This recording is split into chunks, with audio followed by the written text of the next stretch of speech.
नमस्कार साथियों, कैसे हैं आप सब। आशा है कि आप सभी अच्छे होंगे, स्वस्थ होंगे और मस्त होंगे। आप सभी का स्वागत है आपके अपने YouTube channel teach for target पे। लगातार मैं आप सभी से बिहार शिक्षक बहाली से रिलेटेड सारी जानकारियां आप सभी के साथ साझा करते रहता हूं और साथ ही साथ जो अभ्यर्थियों का प्रश्न उठता है आयोग को लेके वो भी मैं आप सभी के साथ साझा करते रहता हूं। लगातार अभ्यर्थियों का ये कमेंट आ रहा था कि जैसा जो नियुक्ति पत्र से रिलेटेड मैंने वीडियो डाला था, बहुत सारे ऐसे अभ्यर्थी हैं जिनको बहुत सिंपल सिंपल क्वेश्चंस जो पूछे गए मीडिया कर्मीगण के द्वारा उनसे नहीं हो पाया। इस पे बहुत सारे ऐसे लोग मेरे से सवाल किए हैं कि आप लोग जो है सो खाली निगेटिविटी को फैलाते हैं। अब मैं आपको बताता हूँ, निगेटिविटी फैलाने का ऐसा कोई काम है नहीं मेरा। निगेटिविटी कौन फैला रहा है वो आप सभी को पता होगा।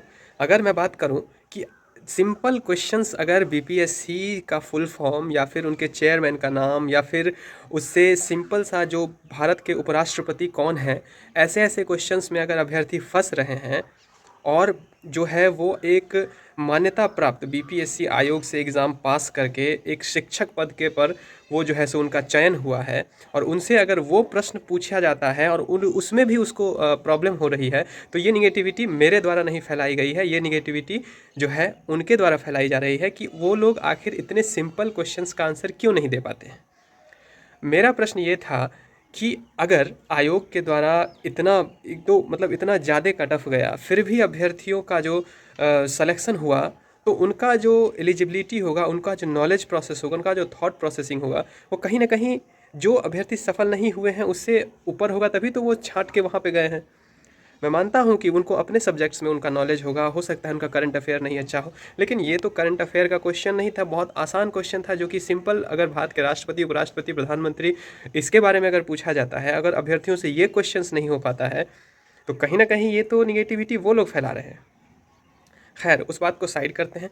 अब आगे की बात जो ये है कि सप्लीमेंट्री रिजल्ट को लेके अभ्यर्थियों का प्रश्न उठ रहा है। सप्लीमेंट्री रिजल्ट जो है वो कहीं ना कहीं अभ्यर्थियों का ये प्रश्न है कि जितनी सीटें खाली है, क्या उस सभी सीटों पे सप्लीमेंट्री रिजल्ट आएगी।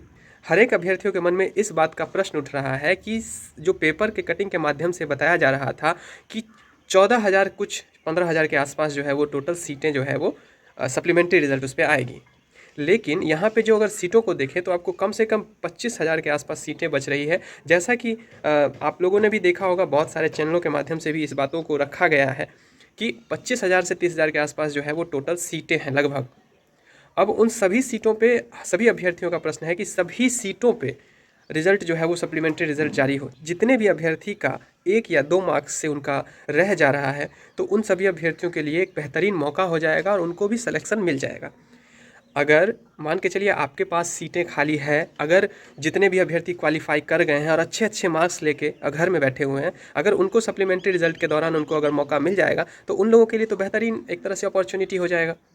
तो मैं आयोग से भी इस बात का गुजारिश करता हूं और मैं विनम्र निवेदन करता हूं कि प्लीज़ आप लोग जो है वो सप्लीमेंट्री रिजल्ट पूरे सीटों पे जारी करिए, ताकि सभी अभ्यर्थियों के साथ जो है वो न्याय हो। खैर, अब बात करते हैं जितने अभ्यर्थी का उसमें भी हो जाएगा तो ठीक है, लेकिन जिनका नहीं होगा उनके लिए मैं बता दूं कि एक बेहतरीन मौका आप सभी के लिए आया है DSSB के तौर पर, जो कि दिल्ली में शिक्षक भर्ती का जो है वो फॉर्म निकला है।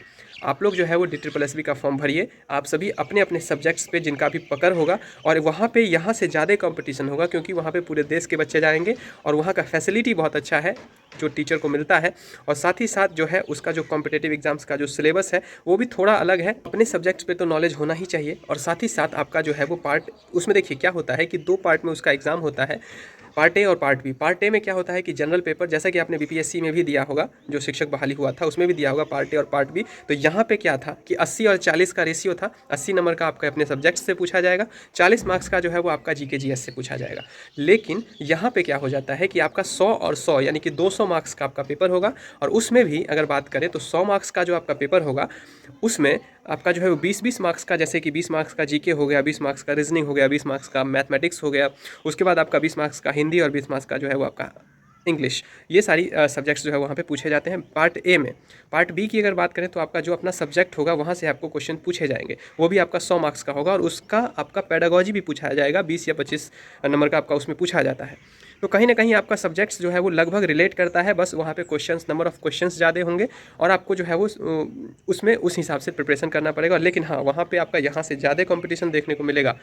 और एक तरह से निष्पक्षतापूर्वक आपका वहाँ पे सिलेक्शन होता है। तो कहीं ना कहीं जो भी अभ्यर्थी इस बार चूक गए, चाहे वो बीपीएससी शिक्षक बहाली में चूके हैं, चाहे वो किसी भी एग्ज़ाम में अगर चूक गए हैं, अगर वो अपने आप को एक शिक्षक के तौर पर देखना चाहते हैं, तो कहीं ना कहीं बेहतरीन मौका है। आप लोग DSSB का फॉर्म भरिए और उसमें जो भी उसका सब सिलेबस है या उसका जो भी उसकी क्राइटेरिया है, उन सभी चीज़ों को पढ़ के अच्छे से समझ के DSSB के ऑफिशियल वेबसाइट पे जाके आप उस चीज़ों को देख लीजिए, समझ लीजिए। उसके बाद अगर लगेगा कि हाँ मेरे द्वारा ये फॉर्म भरा जा सकता है या फिर मैं इस एग्ज़ाम को क्रैक कर सकता हूँ, तो आप लोग उस फॉर्म को भी फिलअप करिए। क्योंकि सिर्फ एक ही एग्ज़ाम पे अगर हम लोग टिके रहेंगे तो कहीं ना कहीं ये अभ्यर्थियों के साथ कहीं ना कहीं ये गलत है। तो हम सभी अभ्यर्थियों को जो है वो उस एग्ज़ाम पे भी फोकस करना चाहिए। और जितने भी शिक्षक बहाली का जो एग्ज़ाम आता है, अब खैर झारखंड में तो मौका नहीं मिला और इस बात का खेद है हम सभी अभ्यर्थियों को, लेकिन मिलना चाहिए। अगर बिहार में सबको मौका मिल रहा है तो क्यों ना बाहरी स्टेट में भी बिहार वालों को या फिर अन्य स्टेट वालों को मौका मिले।